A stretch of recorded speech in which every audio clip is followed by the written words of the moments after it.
अध्याय 4। यू शियाओयू आलस से पैर पसारते हुए विपिन कमरे से बाहर चला गया। कल रात सुशांग की अंतड़ियों का काम पूरा करने के बाद भी आराम करने के बजाय उसने नई दुनिया और स्रोत ऊर्जा के बीच संबंधों का ध्यान से अध्ययन किया। स्रोत ऊर्जा नई दुनिया के निर्माण की जड़ है। ये कुछ वैसा ही है जैसे 3D प्रिंटर में स्याही होती है, जो सब कुछ जोड़ने, दुनिया को विकसित करने, अनगिनत बदलाव लाने और असीमित शक्ति का इस्तेमाल करने में सक्षम होती है। कोई ताज्जुब नहीं कि नी यूं जैसे शक्तिशाली राज्य के मालिक को भी इस दुनिया के एक ताड़ के पेड़ से ही कुचल दिया गया था। यहाँ तक कि लिटिल चिक को भी बुरी तरह से मारने के बाद पुनर्जन्म मिल गया, बिना ये जाने कि किसने हमला किया था। एक बार जब कोई वाकई में सभी चीज़ों के इस स्रोत पर महारत हासिल कर लेता है और इसे परिष्कृत कर लेता है, तो मास्टर टीचर कॉन्टिनेंट जैसी छोटी दुनिया पर भी वो ज़मीन हिला देने वाली शक्ति हासिल कर लेता है। इसलिए स्टीवर्ट फैंग से शर्त लगाना और मो यानिक्सू का व्हाइट रॉक अकादमी में पीछा करना मामूली बातें थीं। असली मकसद साधना की तकनीक प्राप्त करना, अपनी सीमाओं को दूर करना और उस स्वर पथ के पुस्तकालय को, जिसे उसने खुद बनाया है, इस स्रोत दुनिया के स्वर पथ से जोड़ने का मौका पाना था, जिससे उसकी साधना में तेजी आए। बेशक एक और लक्ष्य था स्रोत दुनिया के निवासी का दर्जा हासिल करना, नहीं तो हमेशा आवारा रहने से चीजें मुश्किल हो जातीं। अस्तबल में पहुंचकर उसने अपनी उंगलियां चटकाईं। जमीन पर पड़ा हुआ सुशांग अचानक उछल पड़ा। उसकी पूंछ जोरों से हिल रही थी, जिससे जमीन पर गिरे पत्ते भी उड़ने लगे। विपिन का चेहरा तमतमा उठा और उसने अनायास अपनी भौहें सिकोड़ लीं। ये क्या बदबू है? शरद की गर्मी सच में बेहाल कर देती है। इधर उधर नजर डालते हुए उसने एक और इशारा किया और हल्के से कहा, वहां जाकर लुढ़क जा। अस्तबल ज्यादा बड़े नहीं होते, पर मो यांगसू ने सुशांग के लिए एक खास घास का मैदान तैयार किया था, ताकि उसे बेहतर रहने का माहौल मिल सके।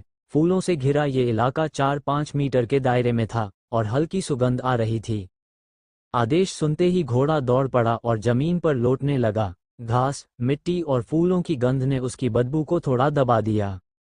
हालांकि स्थिति अब भी कुछ खास अच्छी नहीं थी, लेकिन पहले जितनी बुरी भी नहीं थी। राहत की सांस लेते हुए विपिन ने घोड़े के कोट को ध्यान से संवारना शुरू किया, जिससे वह चमकदार और सजीव दिखने लगा। जैसे ही उसने काम पूरा किया, उसने यार्ड के बाहर तेज कदमों की आवाज सुनी। मो यांगसू, स्टीवर्ट फैंग और वू जियांग अंदर आ गए। न सिर्फ ये तीनों, बल्कि उनके साथ एक गोल चेहरे वाली लड़की भी थी, जिसने सफेद फूलों वाली ड्रेस पहन रखी थी और उसकी कमर में तांबे की घंटियों की एक छोटी सी माला बंधी थी, जो उसके चलने पर खनक रही थी। ज़ुए, तुमने वादा किया था, आज मैं इस घोड़े पर सवारी करूंगी और तुम मेरी गाड़ी चलाना। अब पीछे मत हटना। पास आने से पहले ही लड़की चिल्लाई। मो यांगसू ने सिर हिलाया। हाँ, लेकिन सुशांग थोड़ा घमंडी है और अजनबियों से थोड़ा सतर्क रहता है। अगर इसने तुम्हें परेशान किया तो मैं जिम्मेदार नहीं होऊंगा। अरे यार, छोड़ ना, इसे मैं संभाल लूंगी। छोटी सी लड़की आगे बढ़ी। उसके शरीर पर बंधी घंटियां खनक रही थीं। क्या तुम सच में सोचते हो कि मैं, यू शियाओयू, इतनी आसानी से डर जाऊंगी? मैंने तो एक सोर्स पूल भी खोल रखा है और एक सोर्स योद्धा के रूप में साधना कर सकती हूँ। घोड़े से डरने वाली मैं नहीं हूँ। ठीक है फिर। यू शियाओयू का कॉन्फिडेंस देखकर मो यांगसू ने उसे और समझाने की कोशिश नहीं की और फिर विपिन की तरफ देखा। जाओ, सुशांग को यहाँ ले आओ।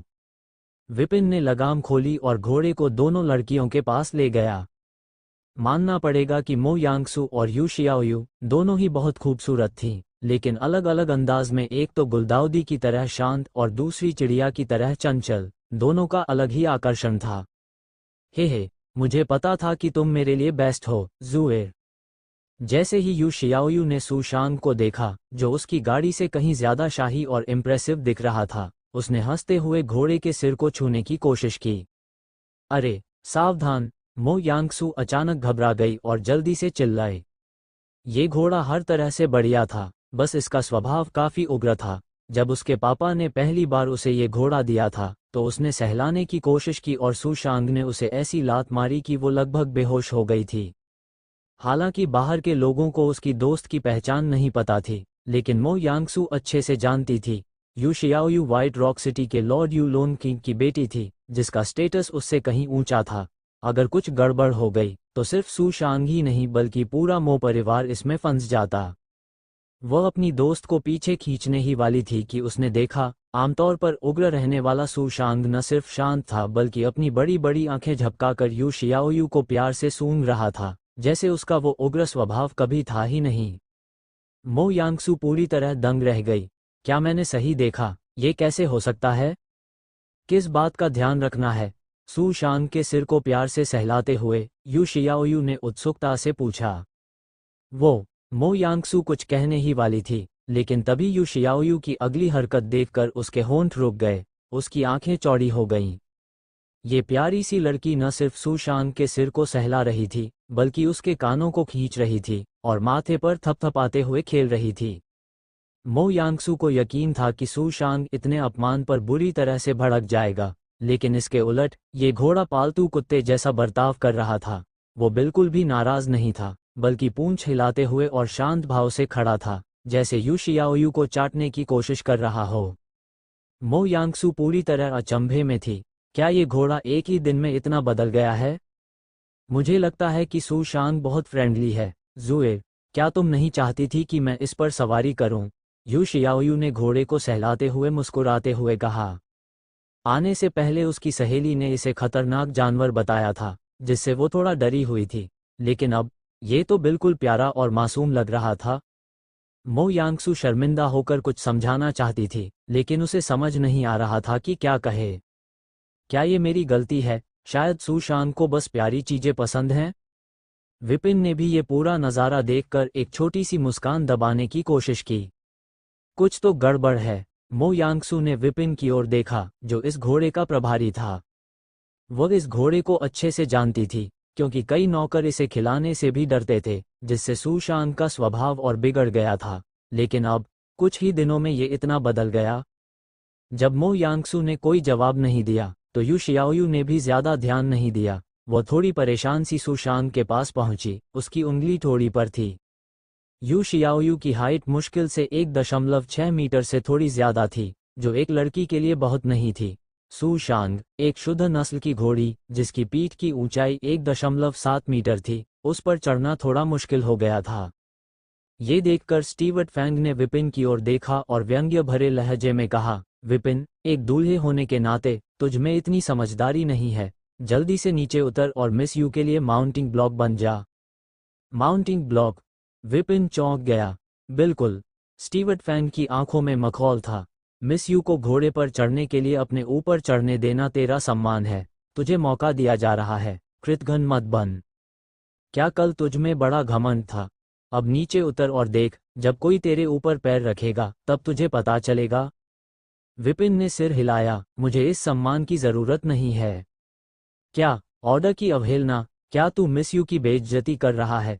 स्टीवर्ट फैंग ने माफी भरे अंदाज में कहा, मिस यू, मेरी गलती है कि मैंने इसे सही ढंग से ट्रेन नहीं किया।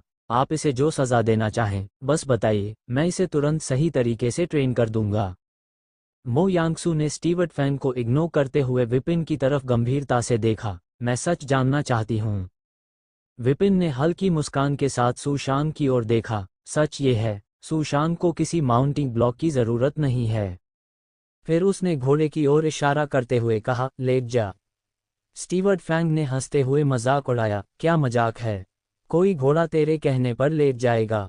तेरी हिम्मत देखो। लेकिन उसकी बात पूरी होने से पहले ही सू शांग ने धीरे धीरे सिर हिलाया और बिना किसी हिचकिचाहट के अपना लंबा शरीर जमीन पर बिछा दिया, बिल्कुल एक पालतू बिल्ली की तरह। ये क्या है? मो यानिक्सू, स्टीवर्ट फैंग और बाकी सभी लोग अचंभित रह गए, मानो उन्होंने कुछ अविश्वसनीय देख लिया हो।